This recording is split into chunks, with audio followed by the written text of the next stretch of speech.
Hello. Welcome, everyone. So Paul and I are just rushing over from. Thank you, Lucy, for that hint, because I'm like, oh my gosh, it is showtime. Okay.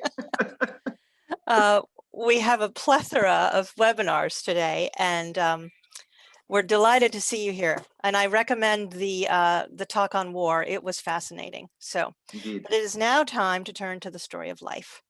And so, I just want to make sure that we have all your contact information if you're here, and if you would, I'll put this in the chat. If you would send an email to Donna 2@bighistory.org, then we can make sure we've got your contact information. So I am going to introduce you to Paul, and I hope everyone here knows about the conference coming up, the India conference, as we call it, that is now mostly online. And we'd love to see you present, and we'd love to see you in the audience. But Dr. Paul Narguizian is a professor of biological sciences and science education at Cal State in Los Angeles, California. He works at the intersection between science and science communication, and he develops pedagogy and strategies and content inspired by our heroes: Fred Spear, David Christian, Brian Swim, Thomas Ware. Anything that's new. One of the most common phrases Here, somebody needs to be is that humans are by, he said men, are by nature a political animal. Okay. And why am I hearing that's interesting because, you know, so what is nature? We are getting Lowell's talk. All right, if everyone would mute themselves except Paul, that would be good. Okay, so Paul and I met at the SETI Big History Conference. Thank you, Claudio, for doing that. And he gave a very powerful presentation there, and we're delighted that he's joined us in Big History, but he's been doing it without joining. Anyway, ciao, Paul, gradito, go. Okay. Thank you, Lucy. It's good to be here with the Big History family. Good to see everybody. Hoping that we can be together physically sometime soon. Looks like today our governor in California already gave the thumbs up for us to fully reopen. So that's all good news. And so it does relate to my talk today, obviously, because we've all gone through a global experience together. So I want to bring it back to what we've essentially gone through, and also related to my profession. And of course, we have many educators online. We have people who are practicing scientists, and also education, and also just being human beings. You know, our collective learning tells us that we're always sharing information. And what I saw in the last, well, I would say in the last 4 to 5 years, but especially in the last year and a half, is that unfortunately,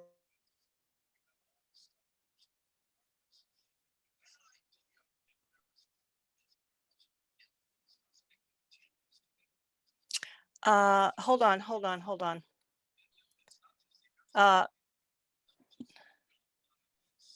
can't hear Paul. Yeah, I know, Paul. oh, there we go. There we go. Okay. Okay, great. Sorry Thank about you. that. Yep. I had unmuted, but it looks like it went on mute again. But anyway, okay, all good. Can you guys hear me now? Yes. Great. Okay, fantastic. So what I was saying was that, you know, we've all gone through a global experience together in the past year and a half, and that, of course, directly relates to our mission here at Big History. And of course, being a biologist, it was very interesting to see how humans came together and essentially, hopefully, resolved some of the major issues regarding the COVID-19 vaccine. But there is still a major issue out there in what folks have described as the current infodemic. And so some of the misinformation which is out there, et cetera. And I'm going to relate this back to my practice as a university professor, and one who for many years thought the more information you supply, you know, the more data you supply, the better educator you are. That, of course, was a misconception on my part, because that is not the case. Social science research and cognitive learning research in the past, especially past 20 years, has shown that data in and of itself is just not enough. And so we in education, we always talk about, well, then what is the magic key? What is the one single thing that we can then use as a pedagogical tool to get us through the threshold, if you will, of communicating effectively to not only the public, but to also students, whether they're science majors or non-majors. And, you know, for years I said, well, there really isn't a magic key per se. But I think I found one, and I think it's one that all of you agree with, and that is, you know, integrating big history. I think big history really does a phenomenal job in trying to reach audiences across the board. And so my talk today is going to focus a little bit about, well, we're going to start off with a bunch of questions, and then we're going to look at very briefly, just going through the 8 thresholds. I know that many of you are already familiar with that, but again, wearing my university professor cap, I'm sort of going to explain how I do this in my biology courses. I'm now teaching a summer course on global change, and it's the first time that I'm actually integrating big history in an upper division biology majors course, and the feedback has been phenomenal. Keep in mind, these are biology students. Most of them are in their final year in their undergraduate degree. Some of them are starting their first year master's degree. And the view that they have is, wow, I never knew what the periodic table actually meant. And so under this big history umbrella, I think that says a lot, right? So, okay, let me go ahead and get started. I think Lucy did give me, oh, my screen share is disabled. Lucy, can you give me access to that, please? I have a few PowerPoint slides. Well, I was telling Lowell in the morning, I have a little bit more, thank you. I have a little bit more than a few. Okay, great. All right. So hopefully all of you can see this. Let me just scroll back on up here. And just to, again, give you a bit of a perspective as far as, you know, what we've been talking about. I had many back and forths with both Lucy and Lowell in preparing this talk. And so some of the questions, of course, which came out, and that being the big question of this talk is, well, what is the story of life? And, you know, being a biologist, I thought, well, I know what the story of life is, right? And so, and of course, I thought I did, or at least I thought I was doing a good job in telling this story.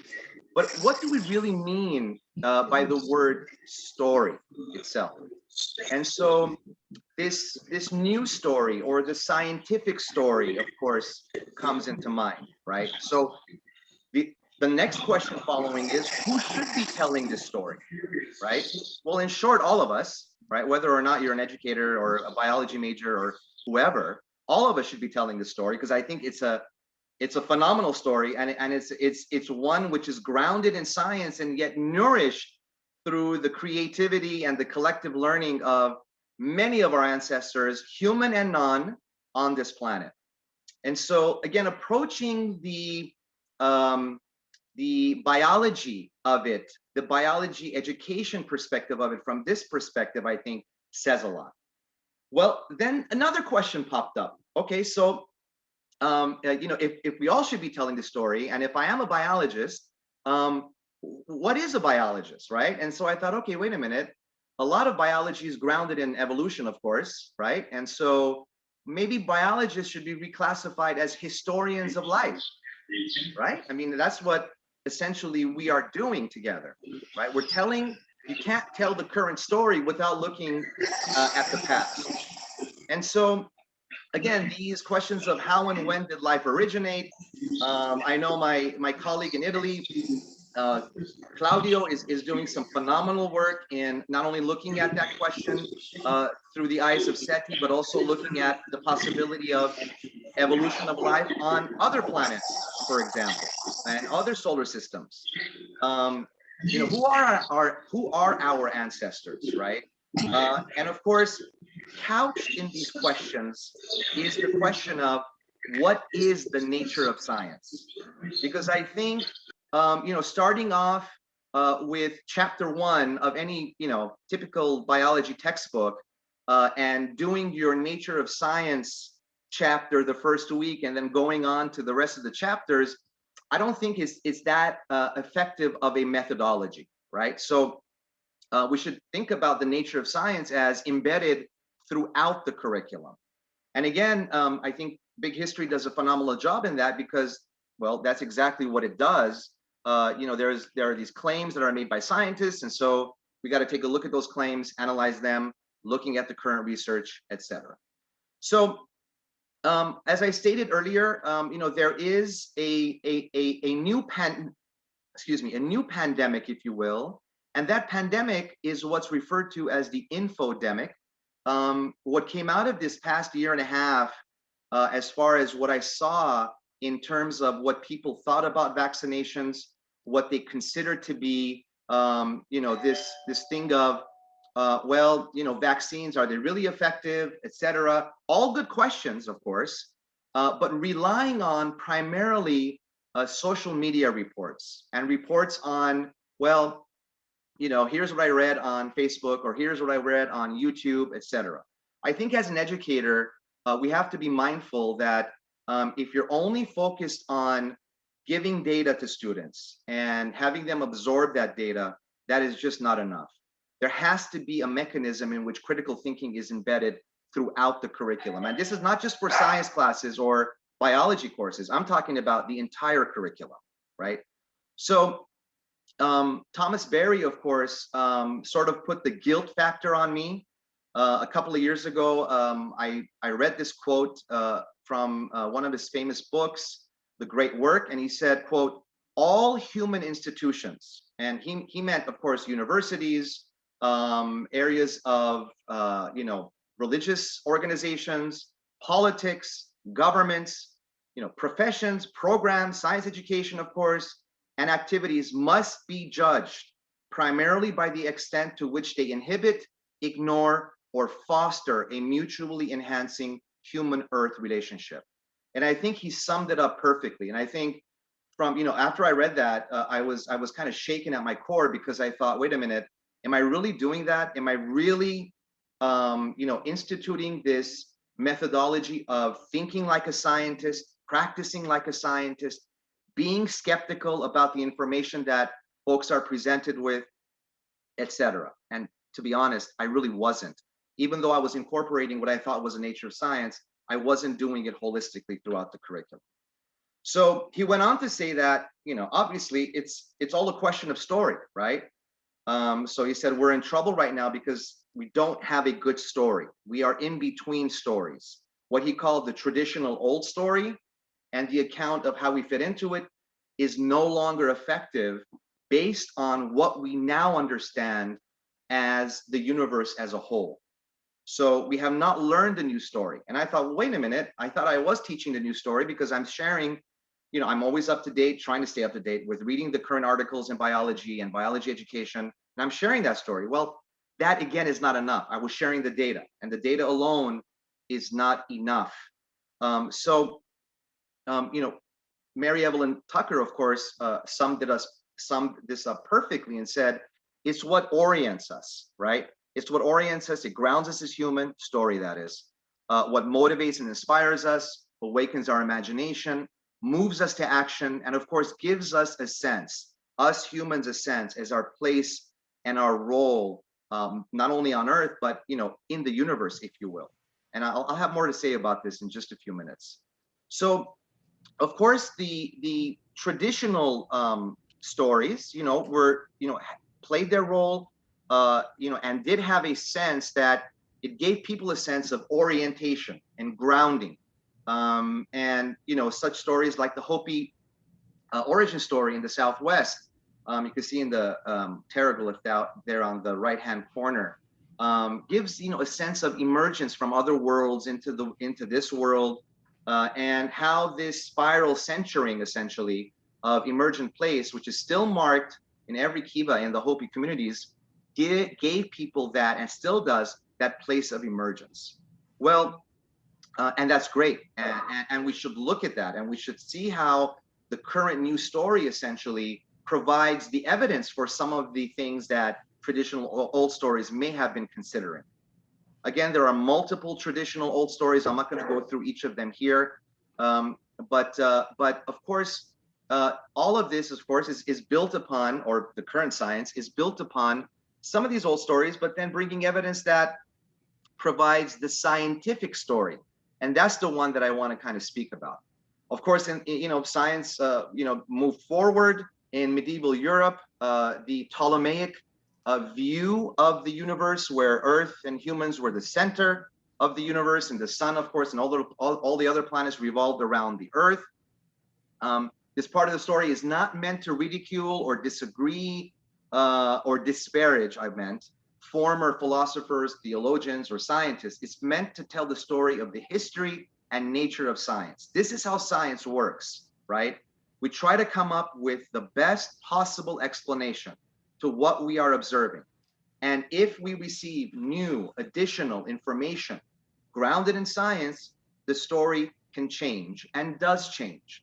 And as scientists, of course, we're always open to that, right? So I must also add here, though, but there are still, unfortunately, people who have not accepted some of the current scientific evidence and or the way that science works. I recently visited the Facebook page of the Flat Earth Society, and their numbers of participants has actually increased over the last 5 years. So there's a lot of work to do, and one can argue, well, you can always blame them for not understanding. Well, there is no them. They're part of our human family, and I think we can blame ourselves as educators, because a lot of them are very well educated. They have various degrees, and we just have not done a great job in communicating how science works. So again, the new story, which is very exciting and one which I think creates awe and wonder, is science. Science itself, not only as a human collective experience, but what science is telling us about not only ourselves, but also the universe and our roots. Okay, so this newer story, like the one in which, again, like I said earlier, the Copernican model, which emerged after the Ptolemaic model, is now very well accepted. We know that we have evidence that of course, in our solar system, the sun is at the center. And so again, I think the humility of science, and science is a very humbling experience in that, we never say, this is it, we're done, we found out everything we need to know, let's just move on. We're always open to new information, new evidence coming in. But of course, there is a burden on that information, and that it has to be, based on evidence and data. I can't just make a claim and say, this is what I think it is, because that's what I think, that's how I think the universe works. It's not just based on, quote, common sense or rationality. It needs to be, again, based in evidence. So, of course, one of my heroes, Charles Darwin, revolutionized, I think, the understanding of biology and life on Earth, in that all of a sudden, with not only Charles Darwin, but also Alfred Russel Wallace, we knew that organisms change over time. We had evidence of that way before Darwin, by the way, based on fossil records and folks that were looking into this and, looking at bones that were left and saying, oh, wait a minute, these don't look like horses of today. So obviously horses have changed over time. What Darwin and Wallace provided was that this idea of natural selection, right? And in doing so, all of a sudden, there was a sense of traditional cosmologies, creation stories, cosmogonies that were radically, with a sense of developmental time, changing our viewpoint of the Earth, changing our viewpoint of life on Earth, and even how the universe itself possibly emerged, right? So, of course, one of the most famous photos that all of you, I'm sure, have seen is this Earthrise photo. This was taken by astronaut Bill Anders on Apollo 8 on December 24th, 1968, where for the first time we were able to look at ourselves from space. And this, again, one can argue this image was, life-changing for so many folks, in which we saw this image and we got this new perspective on our place in the universe. So the sense that the new story that integrates science and humanities, it's a story of evolution with a sense of awe and wonder.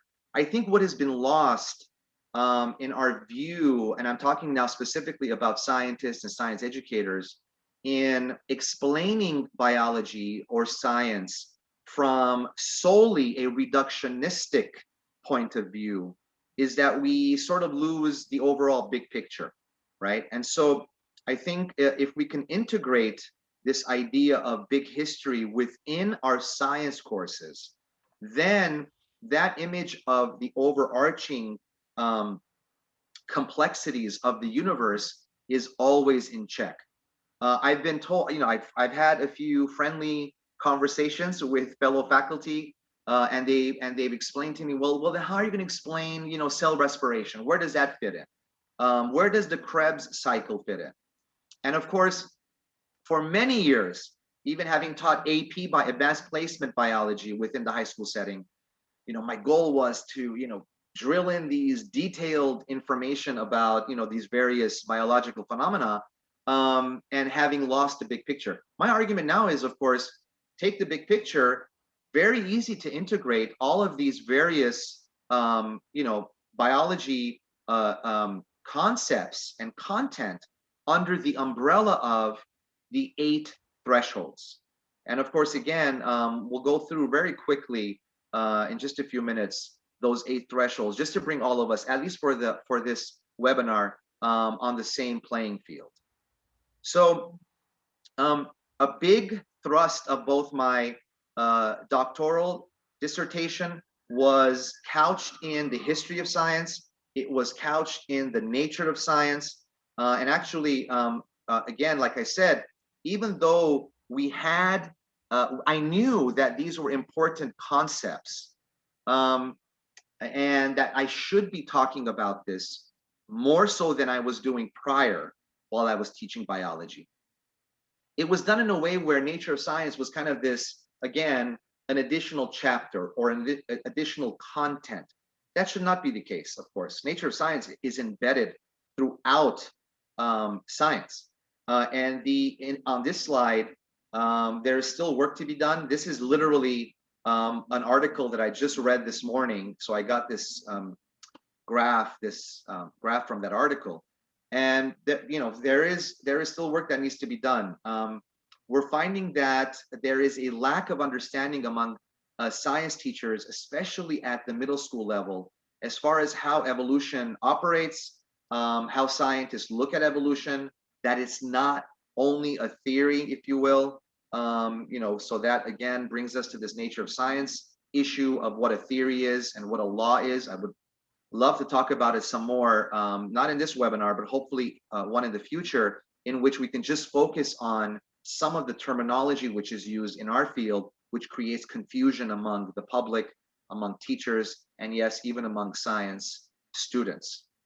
So what I've been doing for the past 3 years, actually, is looking at how we can integrate more content from an integration standpoint versus content from only a reductionistic point of view.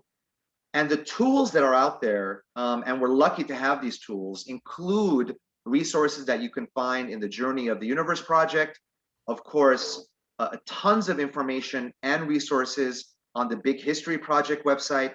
And of course, our friends at the International Big History Association, who do such a great job in providing us with conferences and webinars like this, and also recording these videos so that teachers, educators, people who have an interest in this field can go and relate to. I've been very lucky that my department at Cal State Los Angeles has been open to the idea of me integrating some of this content. As you know, coming up with new ideas in the sciences, ironically, is not looked upon that highly initially until you have data to collect. But then you can't have data to collect if you don't pilot some of this stuff. So my home institution has been great in supporting me and in trying to see and collect data, which I've been doing, by the way. That's hopefully going to be a paper that's going to be published in about a year or so, of how our students now view big history and how that big history content integrated in biology courses is helping them understand concepts, understanding concepts, and then being to apply them. That's way different than being able to answer a set of questions on an assessment, a test, right? Because a lot of them could answer that question and then move on, and a week or two later, that concept cannot be applied. Well, if that can't be applied, then obviously I failed as an educator, right? So I think, again, that Big History does a great job in giving me the tools to do so. Recently, I was fortunate to publish a paper in the Journal of Big History.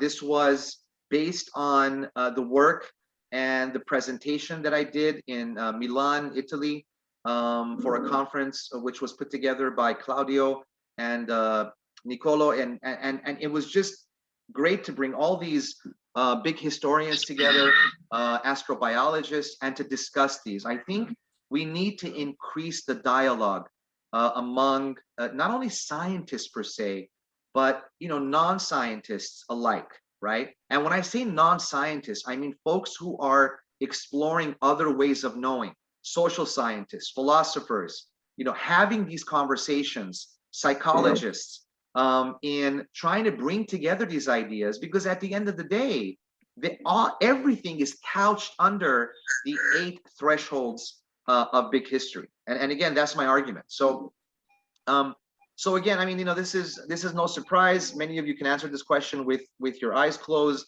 What is big history? Of course, big history, again, tries to seek understanding and integrates the history of the cosmos, Earth, life, and humanity using the best available empirical evidence and scholarly methods. And so as a biologist, I was told for years, well, you're not an archaeologist, so don't discuss archaeology. You're not an astronomer, so don't discuss the Big Bang Theory and star formation and supernovas. That's out of your realm. Well, yes, of course, I'm not an astronomer. I'm not an archaeologist. I'm not a physicist. And yet, at the same time, being a biologist, if you look at any standard, high school, middle school, even college biology textbook, astronomy, geology, physics is integrated, chemistry within those chapters. So it's not that I'm discussing the realms of astronomy and archaeology and geology in a very detailed manner, but as a biologist, I need to have some understanding about those concepts if I want to call myself a historian of life. Okay, so again, I think if you're, I've had teachers tell me that, well, I'm not too comfortable with astronomy because I'm not an astronomer. I'm not too comfortable with geology, and yet they have to teach some of those concepts. And so there are numerous resources which I provide on my last slide, and maybe I can even make these slides available. I'll ask Lucy if I can, so that you can access those resources. So I couldn't, give this talk without giving credit to my parents. My dad and mom have been very encouraging since, I can remember way back when I was a child, in showing me the shows of Carl Sagan's Cosmos and Jacques Cousteau's, programs on marine biology, and Sir David Attenborough's series on life on Earth. I mean, all these various things, taking me to museums and science centers, have played a huge and critical role in my life in shaping me as far as where I am now. So to inspire students and to give them that awe, not just during the first couple of weeks of your course, is critical. And of course, we all know it's very difficult to keep that awe and inspiration throughout the semester, right? Especially when you get into the nitty-gritty aspects of, in my case, the biological sciences. So I like to show my students this slide. I'm sure a lot of you have seen it and appreciate it. It still gives me awe and wonder, even now. I've seen it, hundreds of times.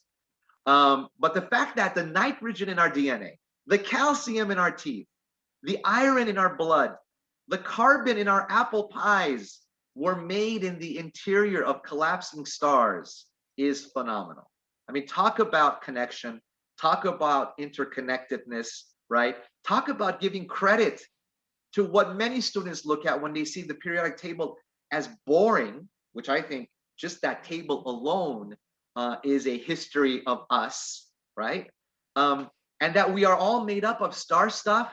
I mean, that to me is phenomenal. And to back up this claim with actual astronomical evidence is even more awe-inspiring, right? So, so again, this one slide essentially always reminds me every week, that this is what I should be, giving my students, a refresher on. Don't forget when we talk about, DNA and when we're looking at, transcription and translation, I always kind of bring this up in the beginning to kind of bring them back to this idea, because I think, again, it inspires them to, oh, well, that's pretty cool. Okay, so how did we get to this point in time? Well, again, we start to look at those things. So, again, the idea that, each constituent atom of our bodies have been processed through many generations of stars, numerous supernova explosions, and or thermonuclear reactions in binary star systems, or that the interior of massive stars before they were ejected into space and eventually condensed to form us in our solar system is phenomenal. It's awe-inspiring. It's, I think, the most interesting story we have yet produced thus far in our shared human experience. I think that point really needs to be made consistently, so that we don't see ourselves separate from the things that we observe up in the sky, so that we don't see ourselves as separate from our non-human ancestors that have lived in the past and that currently exist on this planet. Because if we really want to make a dent, we are in trouble right now, as Thomas Berry said, and that we need to come together collectively. And if we are going to solve some of these really tricky problems that we're now facing, we really need to do a better job in educating our students. I don't think that, and again, I'll speak for myself. Up until, I would say, just a few years ago, I wasn't doing that. I thought, again, if I'm, passionate about my work and I'm explaining to them how organisms evolve, that's awe-inspiring enough. Well, not really. Okay, so again, looking at some of the work that Eric Chason did, of course, in this deep time understanding of why, where have we reached? My dad always said, he goes, in order to understand yourself, the story of you have to understand your history, your current situation, to be able to possibly predict where you're headed. And again, as a biologist, as a historian of life, this slide is critical. And the reason why it's critical is because when you try to dissect, even though I said, we're not going to look at this from a reductionistic point of view, even though the credit is given to all scientists and well deserved and should be given for, of course, understanding the nuances and the interconnectedness of, all the way going back to the quantum mechanics field up until, general relativity, we need to, of course, understand the reductionist view. But to focus on that solely in our science classes, I think, especially at the undergraduate level, is not that effective. And so, again, I know all of us are familiar with the story, but I just wanted to give you a very quick understanding of what I do in my biology class. So the first week is spent looking at the ideas developed in the Big Bang. So we do discuss the Big Bang. We also look at, the formation of atoms such as hydrogen and helium. And of course, we do this from a perspective always under the umbrella of complexity, right? And I think, even though my biology students learn about, for example, the second law of thermodynamics and entropy, I now am, I think, because based on their assessments, more effective, it's been more effective to explain entropy and these pockets, what David Christian calls these pockets of complexity that can arise within some parts of the universe. right? So they're understanding, well, if everything is leading to chaos, how do we get these complex systems forming on Earth, for example? And so we do discuss entropy, and we have phenomenal discussions where they're able to apply the second law of thermodynamics.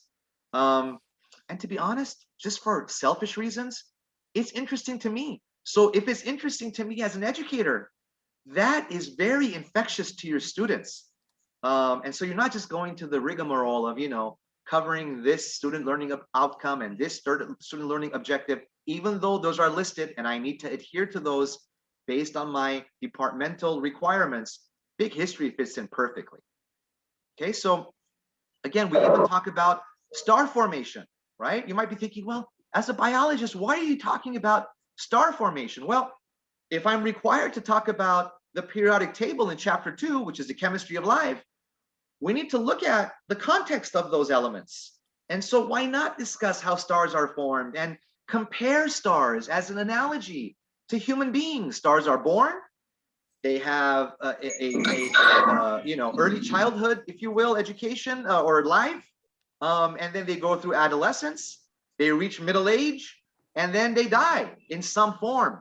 And just like humans who will eventually pass on, each human being in a different manner, or some similar, some different, stars are the same thing, right? And so giving students, again, that relationship, I think, is critical. So we talk about galaxy formation. Of course, we eventually lead to our own galaxy. I mentioned earlier how we talk about the life cycle of stars. And of course, this image I love because it, again, you have that Crab Nebula in the back, this supernova explosion taken via Hubble. And then you have the periodic table there. And to look at those elements and see them in a different light, pun intended, of how they were created, right? In the bellies of these stars, especially the ones, if you go past, helium and lithium, and to look at those elements and to see them in that light, I think gives students a better perspective. Again, my goal, at least one of my goals, is to give students the opportunities to apply the information, right? I had a very long and interesting conversation with Claudio back in 2019 when we were in San Marino about his influences, from Carl Sagan and, this idea of astrobiology and SETI and, and how I think these points of interest that students also have should be incorporated. We shouldn't shut the light because it, quote, doesn't align with that specific chapter that we're talking about.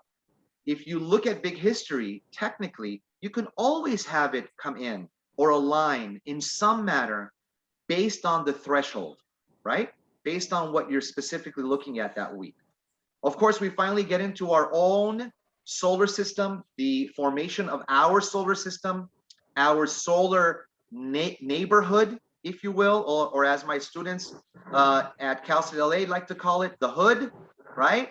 To actually give them that perspective of it's not just about Earth and it's not just about the sun, but to look at these other planets that are our neighbors and look at the interesting characteristics, especially now where there's so many interesting things going on with NASA and the Mars landings, Perseverance, and of course, Ingenuity. So I just think that all this stuff is so interesting and the story is so awe-inspiring that we really need to couch it more effectively. So we talk about, of course, the formation of the Earth. Now, here's where we get into geology. And of course, as a biologist, we all need to be familiar with geological processes. You cannot talk about evolution of life on Earth without looking at environmental changes, without looking at geological changes, both on a global scale and also at the community level. Of course, this is, this part of the curriculum does give some very interesting opportunities for conversations. The idea of complexity comes up time and time again. And at first, when students are introduced to the idea of complexity and this idea of increasing complexity, what we've seen throughout the history of the universe, the 13.8 billion year history, And when we get to this idea, it's not just about, chapter 12 that talks about, okay, now we're going to look at the origin of life on Earth. And even though we biologists still do not have a theory on the origin of life, I'm being very specific in how I'm choosing my words, right? We do not have a theory, a general explanation of how life originated on Earth. We have a theory on how species evolved, right? So if you look at, if you read carefully Charles Darwin's book, famous book, The Origin of Species, published in 1859, that's the title. It's the origin of species, not the origin of life. We do have a few competing hypotheses. We're still collecting data. We're not sure yet to give it that thrust of an overall overarching theory, but it creates the moment of so many interesting discussions in which students are always held to account to provide as much evidence as they can based on the claims that they are making. Okay, and so again, this idea of chemical evolution, because when we talked about star formation and the creation of more complex elements and then compounds and molecules, by the time we get to this part of the story, they actually have, I would venture to say, based on the assessment data, a better understanding of how the possibility of going from molecules, compounds to cells may have occurred. Whereas prior to this way of instruction, even though this was part of the chapter, right, their understanding was not couched under the idea of complexity. So they had a harder time accepting it, and they have a harder time letting go of some of the prior misconceptions that they may have. Again, this course not only has been more interesting teaching it recently, and I've been teaching now courses on life science and biology for close to 25 years, looking at these issues. It's really much more effective. So again, we go through the various stages, of course. We look at organismal life on this planet, stretching back to 3.8 billion years, and how organisms may have evolved, how they may have even originated, right? And then we continue. And so, for example, here, it's perfect opportunity. We talk about bacteria. So yes, there is a chapter on prokaryotes, right? But the way that we discuss prokaryotes is again housed under the umbrella of threshold 5, right? The emergence of life on Earth. Okay. So, and again, housed under the idea of complexity, how life on Earth became more and more complex over time, always referring to the second law of thermodynamics, where misconceptions can occur, where students say, well, wait a minute, how is it getting more complex if things are supposed to become more chaotic? And then we talk about these Goldilocks conditions, or what David Christian calls, and these pockets of the conditions that are necessary and quote unquote perfect to have a more complex system, right? Which may, of course, over time, based on the second law, will erode and deteriorate without the influx of the proper amounts of energy. So the way students come in, and I do, I failed to mention that initially, right before we get started, the first week, I do this pre-knowledge or prior knowledge survey. Students, of course, have an idea of what photosynthesis is. Students, of course, have an idea of what cell respiration is. They've been, learning about it since they were in elementary school, right? But by the time we get to the end of the course, their perspectives on photosynthesis, their perspectives on cell respiration, which is again aligned with the ideas of increasing complexity, have been modified, have changed, in which they can now apply the information more effectively. This again has been a very eye-opening and humbling experience as an educator, and also as just a fellow learner, right? As an adult learner, to go through these 8 thresholds. So, again, we then talk about the origin of not only prokaryotes, but we talk about the origin of eukaryotes, again, multicellular life, the origin of animals, and we're slowly, of course, reaching the big question, right?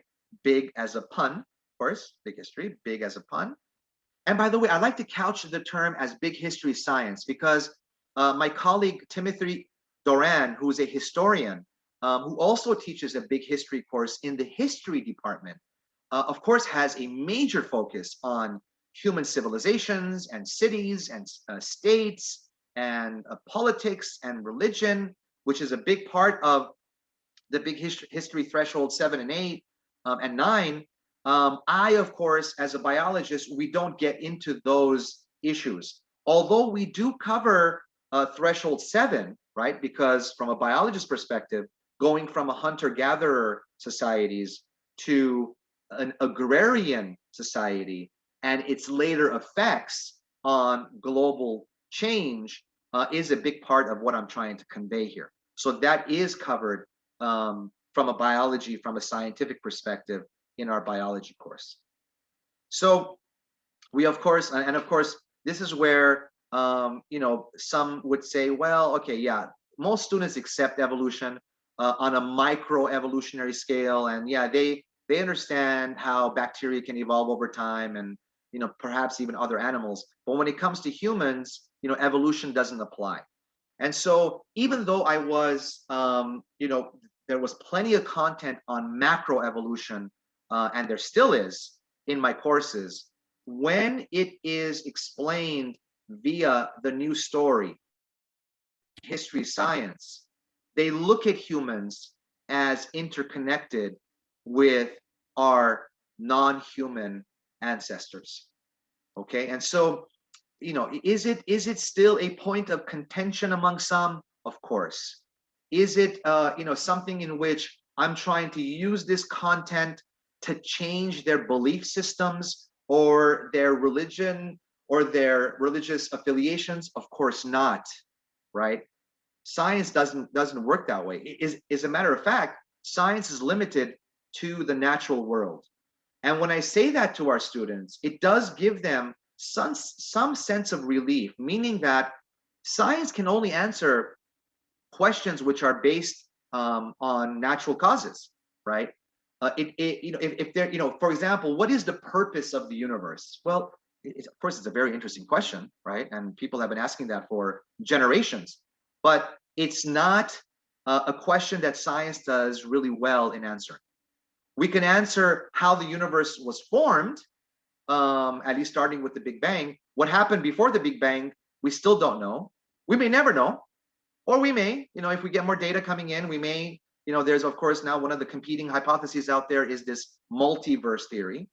But if you're going to base your, again, your explanation solely on data and evidence, we're not going to get too far because others can then, counter argue and say, well, okay, then if you found the multiverse, what came before the multiverse? And then, so there's always this, argumentation going back and forth, which can be very constructive, but I think it could also take away from the overall gist of what we're trying to do here.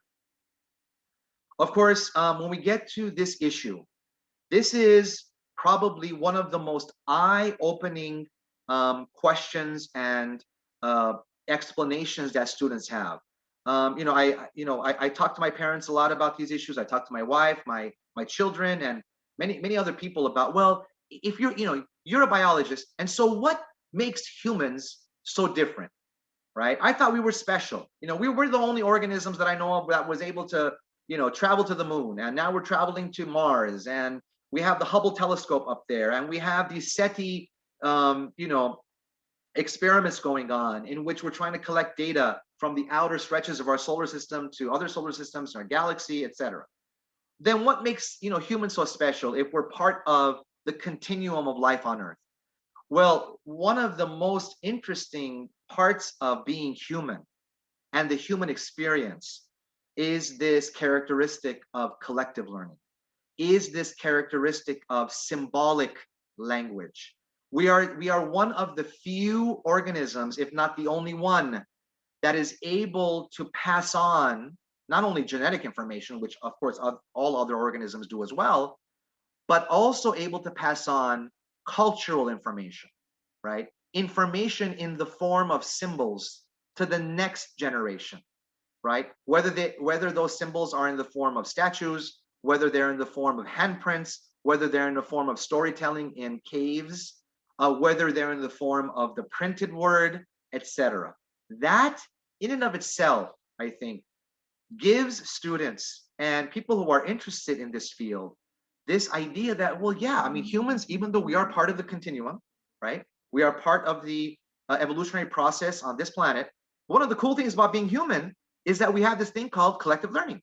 And collective learning occurs because of our ability to pass information on via symbolic language. So again, even though, again, like I said, my colleague Timothy Duran at Cal State LA does focus heavily on civilizations because he is a historian and the class is a history class itself. In my class in biology, we don't focus so much on the actual civilizations and the time periods and the people and the amazing things they did and their collapse over time and the various wars that occurred between civilizations. We don't do that because it's not a history course in a social science class, but we do look at human population growth over time, the complexity of humans living together over time, and the role that it played in and on the resources, the natural resources found on this planet. And so, again, I liked this analogy, that, cities are like stars in that they dominate their surroundings in a similar way. They are the most powerful entities in their regions, right? Their gravitational pull affects large regions. Towns and villages orbit around them like planets and moons. They give energy to the places around them. They constantly pull things in. They pull in ideas, goods, innovations, people, and thus the idea of agrarian civilization and the great cities within them directly stimulate both exchanges and collective learning. And so I tie that in, of course, to some of the great things that we've done as humans on this planet and how we now have to keep ourselves more in check because a lot of those resources are not only diminishing, but we've reached a new complexity in which we are now changing the chemistry of our atmosphere. We're changing the chemistry of our oceans, right? And so we have data, of course, coming in on all these factors and what we as humans need to do to try to change this. Because I think if we continue as business as usual, that's not going to work. And you might be thinking, well, as a biologist, is that really your goal? I would argue yes, because I think just learning about cell respiration and DNA transcription and translation is not enough. That data alone is not going to change minds for these students to be able to then apply their majors effectively to try to provide solutions to this major challenge that all of us are now facing. So of course we end our course with the Anthropocene and looking at the current era that we're in and what we can do to try to overcome some of these major challenges that we're at. Quickly, just to review, this one slide is essentially my entire course. Okay, so again, if you start from the bottom of the slide and make your way up, this is what the entire course entails. And what's interesting about this slide is if you look towards the middle section of the slide, you'll see the various points of content that we target throughout the course. I always tease in a very friendly way. I hope they don't take it as an insult or anything, because I'm not trying to do that. But when I talk to colleagues who are astronomers and physicists and geologists, I always tell them, I go, you guys are studying the easy fields in science. Biology is the toughest. And they go, what? What do you mean? Right? Chemistry is the most challenging and difficult, or physics. And I say, well, in order to be an effective biologist, you have to understand all those various fields. And not that physicists and chemists don't get biology, right? But in order for me to teach biology effectively, knowing about, not only knowing about, but understanding the complexities of what role these foundational sciences, and that's where they get, a little bit more enthusiastic about their field, knowing about them and understanding them in a way that it relates to biology is critical. So it's not just about, if you're teaching photosynthesis and students don't have a good understanding, or at least you haven't approached the field from a chemistry complexity perspective, I don't think you're going to do as well of a job as if you again house it under the umbrella of this concept, okay? This concept of increasing complexity and emergent properties. So if you look carefully on many of my slides, it stated the emergence of, right? And I did that intentionally because as I do my coursework, I want students to be able to see this now. Okay, now things are becoming more complex. Now we're at a new threshold. Why do scientists classify this as a new threshold? What are the ingredients that brought about this new, never before seen complexity in the universe or on Earth or in our solar system or what have you? Okay, so I think, again, bringing Carl Sagan to mind and his ideas of the cosmos and what really, because I would try to see what was it that got me excited about those Cosmos series videos that were produced back in the late 70s and early 80s. I thought, well, wait a minute, it's this holistic idea again, because when I have that picture, understanding and trying to relate to and apply those more specific reductionistic aspects of the overarching integrative aspects of biology really becomes interesting. So, of course, just like in old traditional stories, unfortunately, we biologists are still telling the story of life from an old story perspective. Okay, and again, you can sort of see where I'm going with this slide. Starting off with the atom, and then looking at how an atom, when they have the proper chemistry going on, can become a molecule, and how that molecule eventually turns into the cell. If you're looking at DNA versus a living thing, and looking at it at this very reductionistic approach without integrating the whole. Okay, and of course, eventually reaching the biosphere. So, and it's not that I don't, cover these. Of course we do, but we cover each one of these aspects from a complexity point of view, looking at it as from the ingredients point of view within each of the thresholds. So again, it gives folks a better contextual understanding of where and how biology works and functions. So again, this is just, again, a quick review slide. I'll be ending my talk really soon just to have a chance for some discussion. But this guides me, right? This essentially, this entire timeline of Earth reminds me that I need to be more cognizant about, going through these various thresholds, but at the same time, connecting them through this complexity issue. Another guiding slide that gives me the peace of mind as a scientist is when I'm looking at whatever reaction, when I'm looking at and or discussing any type of biological complexity, these points, this formula, again, makes me realize, how am I having my students apply this concept, right? So the idea of, okay, which ingredients were involved in this threshold? What were the pockets of complexity or Goldilocks conditions, which then gave rise to this new complexity or had this new complexity emerge? And that keeps them in track too. So it's not just about, being tested on chapters 1 through 5, taking a midterm, and then now, okay, now we're done. Now we're going to talk about 6, 7, 8, 9, right? They're always going back. They're always kind of checking themselves and increasing their understanding of where they were at. Again, many of you have seen this, but what the only thing I did was just add the specific science content. So the arrow in this slide goes from top to bottom, in which there's increasing complexity and emergence. And then we go through each of the stages, as I did with you all. And then we finally end with threshold 8, which is the Anthropocene, We also talk about what the future may be. I have them, my students, write out what threshold 9 would be if we were to have a threshold 9. And so I think that gives them a very good, at least understanding of where they think things may be headed based on the historical scientific analysis that we've reached up until threshold 8. Again, I only put this in here because to give you an example of what threshold 5 would look like if it was based on the formula perspective. And then for each of those, we go through so the content is not diminished.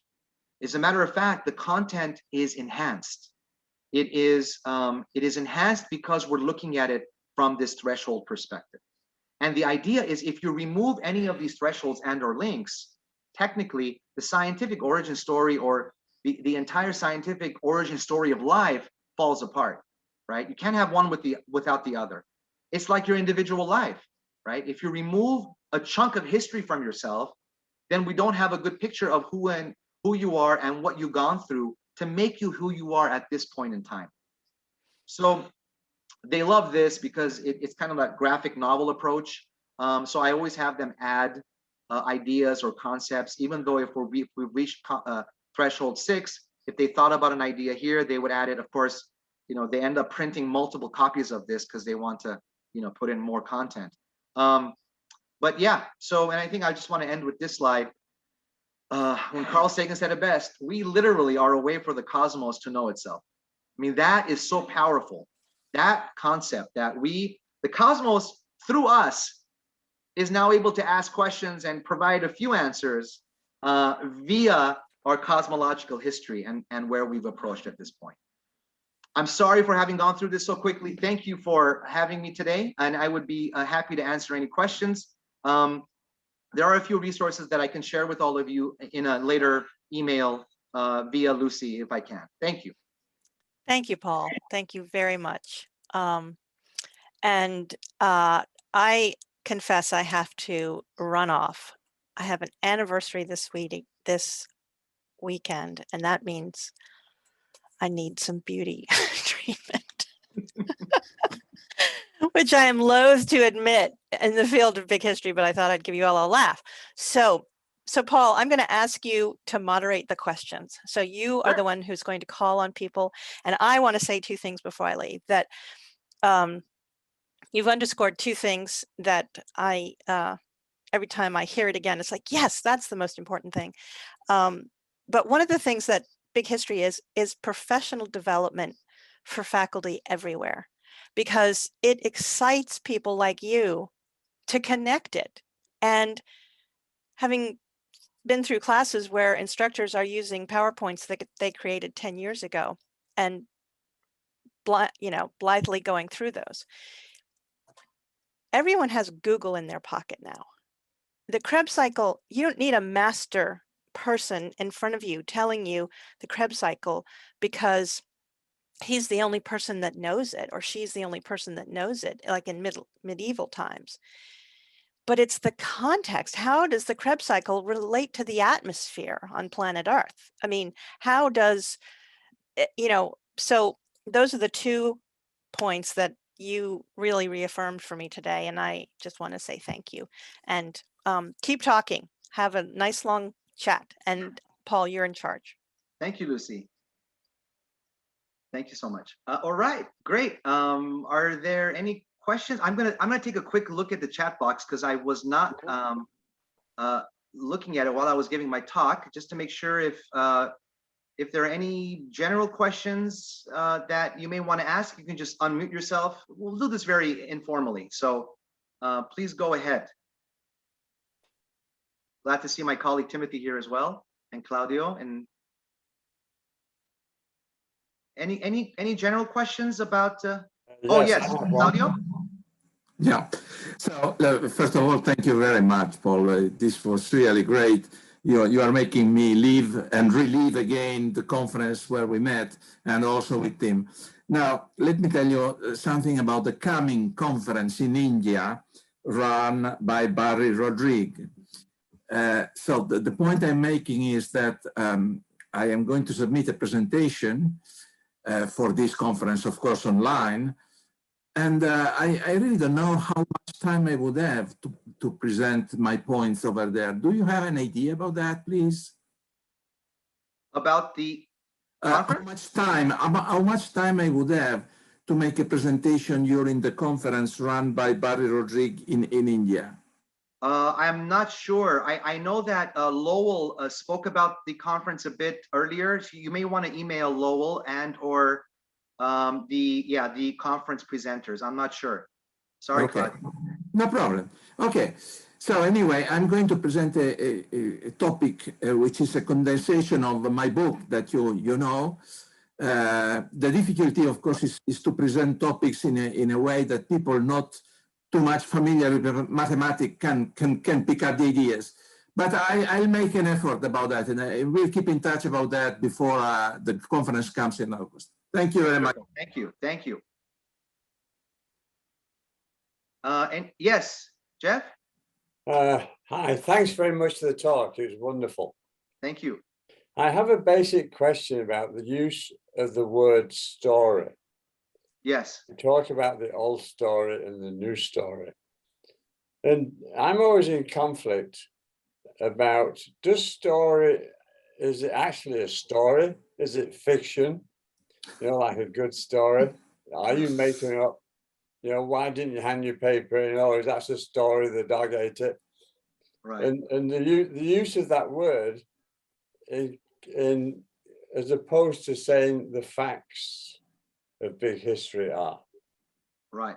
So excellent point. And I'm going to share with you something which was troubling for me initially as well, in that I was very, very hesitant in even using the term story. And the reason why is because what you just mentioned. But then what I did was I've done a lot of current research on looking at how humans not only learn, but also what is it that intrigues them and also inspires them to possibly even modify what they think they already know. That's a very, very difficult threshold, if you will, pun intended, to cross.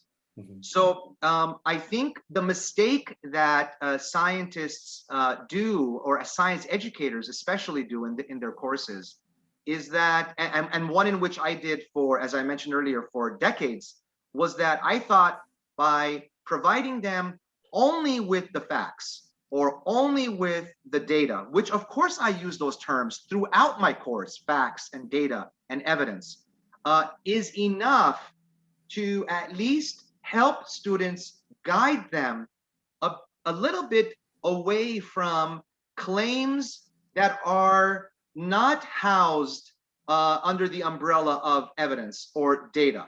So I make it very clear my first week that the term story here is not a story from literature, or is not a story, that term is not being used the same way we would use it in fiction, for example. And what I do is I bring in, because I think avoiding the big elephant in the room has been a mistake that scientists have done time and time again. And that big elephant is not talking about, here are the traditional viewpoints / stories that we have had about history of the universe.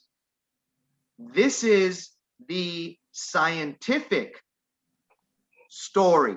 And so it's not one in which is just based on belief or faith or anything of that sort. The scientific one, it works this way. So it really doesn't take away, because I now see that my students have a better understanding of the scientific story, even using that term, than they did when I wasn't using that term. And I thought, scientific facts and scientific evidence and scientific data was going to be enough. So they too don't see it that way, because we have numerous exchanges of, anytime they make a claim, they have to back it up with evidence and the reasoning behind that evidence. But I do appreciate that, because I know it was troubling for me too initially. And but if you explain it ahead of time, what we mean by the scientific story, it really just becomes a moot point over time. But thank you for asking. Anybody else? I could ask a Yes, question. Timothy. Hey, Hi, how's it going, Paul? good. How are you? Good, great talk. A couple things I wanted to say.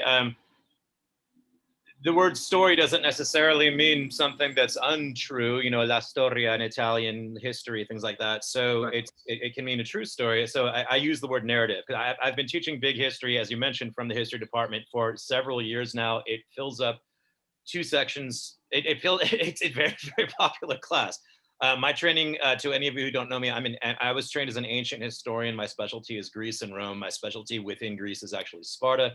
I published on Sparta for the most part, but I've been teaching big history for about 4 years nonstop, and it's been a great experience. I wanted to mention something about the use of the term theory. What I do in class 1, 2, or 3, very, very early on in the semester, is I put up a slide where I say disambiguating the 2 meanings of the word theory. And then I say, there is one usage of the word theory that we'll call the casual usage. And an example would be, I have a theory that my dog hates my mom. And then I explain how this casual usage of the word theory is a certain kind of usage. And then I say, however, a scientific theory is the other use of the word theory. And this means a hypothesis based on evidence that the majority of experts who are trained to interpret evidence have accepted as true. So I go through examples of this, so this is completely crystal clear. Before I started to do that, I would have people who, in the sort of weekly test, the question would be, explain the theory of evolution. Some of them, I guess, maybe from a more religious background, would say, well, it's just a theory after all. After incorporating that unit, that stopped happening. People stopped saying, being confused over the usage, the meaning of the word theory, by simply explaining it as having 2 main meanings. That has solved all kinds of nonsense in the way that I've taught it. Fantastic, fantastic. Yeah, I think actually one of the papers that I just read early this morning, that seems to be the crux of the problem as far as why some middle school and high school and even teachers who are very well versed in the biological sciences say intentionally, or I would argue unintentionally, that yes, evolution is still a theory, and so scientists are still trying to collect more evidence. They use the word theory improperly, not in the right way. You know, I think I had mentioned this earlier.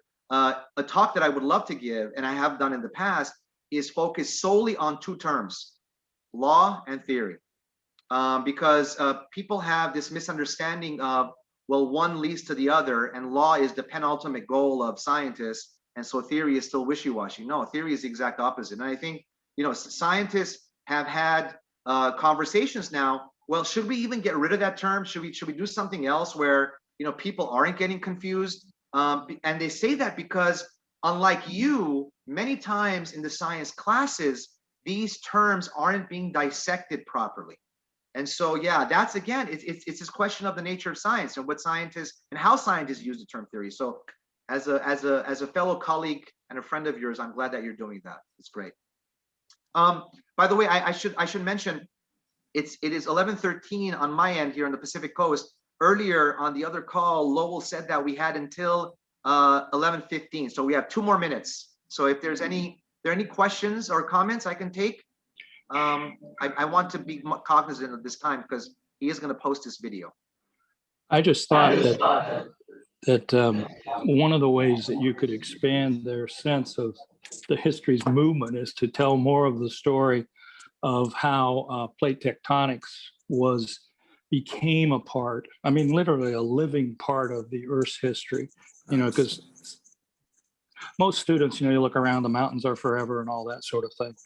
But they're, you know, the history that Albert Wegener, and then, you know, it wasn't really accepted until the 1950s.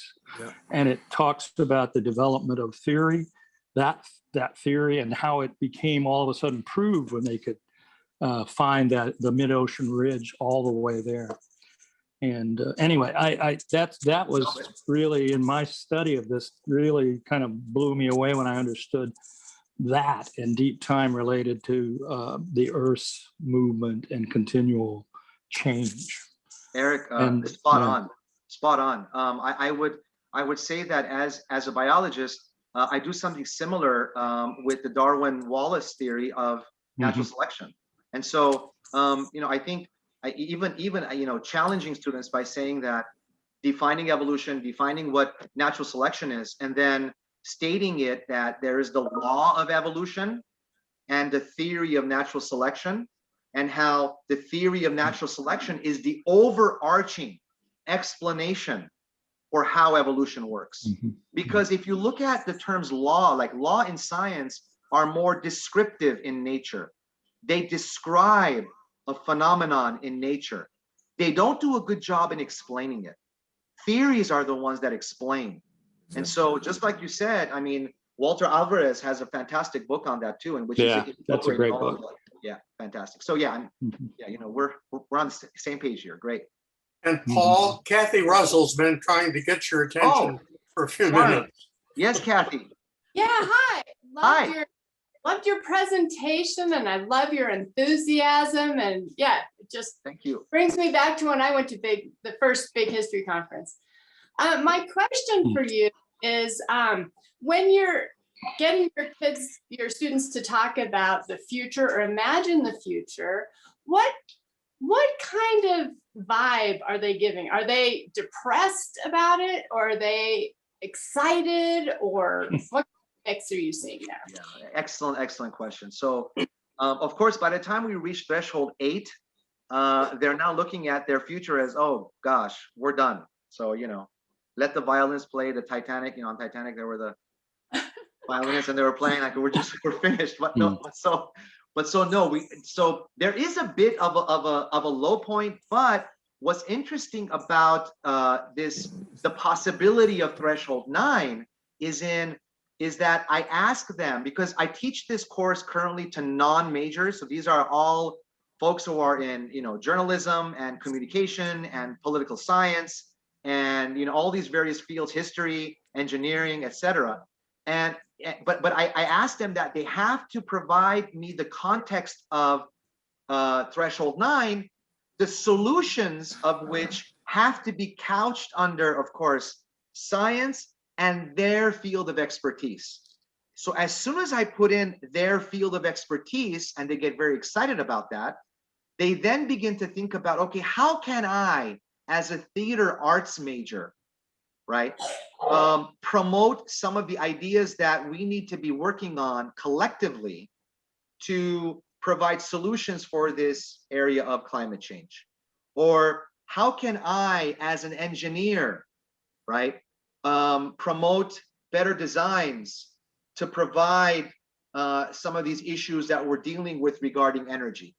So it actually ends up being a very, very productive assessment project in which they're not only looking at it from a challenges perspective, they have to provide solutions, right, based on all the content that we have now learned that they have under their belt and what they think they can do within their content expertise field. I've had colleagues who have told me, well, non-majors biology must be one of the most boring courses that you're teaching, and these are all folks who are not into science and they're not going to get into science. I argue the exact opposite. These are folks who are actually going to get out there and be in policy formats. They're going to be in government. They're going to be writing about it in newspapers and on social media. They're going to be putting together films and documentaries and plays on issues. So I think it's the exact opposite. I'm not that concerned about my science majors as I am about the non-scientists who are out there with the public doing various things who don't understand how science works. I mean, we see this within our politicians every 4 years. We see it with our, and I'm talking at the community level all the way up to the federal level, right? Congressmen, congresswomen, I mean, journalists, I think all of them should have a course, a mandatory course on big history, whatever their major. We had a phenomenal talk, Kathy. I think you were there also, this morning looking at war and looking at, why civilizations fight one another. Well, they provided that couched under the umbrella of evolutionary psychology and the formation of the brain. And, Daniel initially looked at it from a specific thresholds perspective. Well, if our policymakers are not familiar with big history and how to move forward, these problems are going to come up time and time again. So I think that we have a duty as educators to make sure that whatever we're teaching, whatever it is, has some sort of context. It's not studied or learned about in this void, like we do in, again, I'm going to pick on my field, biology, where you go into the classroom, you look at a particular concept, it's done, has nothing to do with your life, and you move on. Yeah. But yeah, thank you for bringing that up. Yeah, great answer. Thanks. Thank you. Well, how we're doing on time? Can we continue the conversation anywhere else? So from my point of view, it's up to you, Paul. I mean, Oh, okay. I thought you had said it's clear 11. that everyone's enjoying it, so Okay, sure. don't worry about it from my point of view. How about we go on to 11:30? Is that okay? 10 more minutes? It's great by me. Okay. I have to leave now. Yes. So thank you, Paul. Oh, thank you, Jeff. Thank you for being a part of this. Take care. I have another question. Sure. Nobody else. Yeah.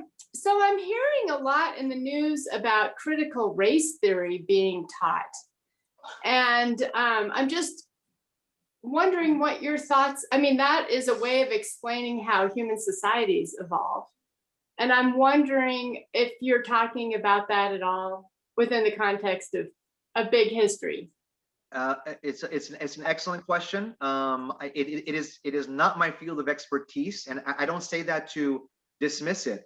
But I think that big history does provide the context, indirectly or directly, for those instructors, educators, professors who are incorporating critical race theory within their courses, in which big history can at least parts of it can definitely be used. I don't discuss it in my biology coursework. I don't, because not that it's not important or it should not be looked at. I just don't, because that really gets into more of the social science aspect of human activity. And the only part of the social science aspect of human activity that we discuss is this idea of, again, collective learning and some parts of cultural evolution. But yeah, I just don't have enough information to dissect it, not only here, but I just don't do it in my biology courses. It's also not part of the student learning outcomes. So Kathy, one of the burdens that I'm sure you're well aware is that we, at least at the university level, I'm sure it is the same at K-12, there are specific learning outcomes that we as a department have decided are going to be taught in these various courses. And so one of the things that I made sure to do is, that's great, that's fantastic. And teaching big history doesn't take away from the learning outcomes, because you're still targeting those under the umbrella of big history science in my case. So yeah, I haven't, it's an interesting question. I don't have the expertise. I'm not in that field to be able to respond more properly. Okay. Thank you. I just have a quick comment. I've been studying big history for a long time, and I host a website, Epic of Evolution, and PhD in microbiology. And I've been thinking about critical race theory, and I've seen its effect on some kids and neighbors where I live. And as I understand, I just want to put in a plug. I think it's a very dangerous story. I feel like what we're doing as educators is trying to come up with solutions, and critical race theory seems to be the antithesis of teaching solutions. It's just focusing on everything that went wrong, which is the opposite of big history, which is, wow, look at things are becoming more complex. And I would argue almost better because of collective learning, and that maybe there can be forgiveness. So thank you for indulging. There's a whole nother discussion on critical race theory in terms of its usefulness and what it describes.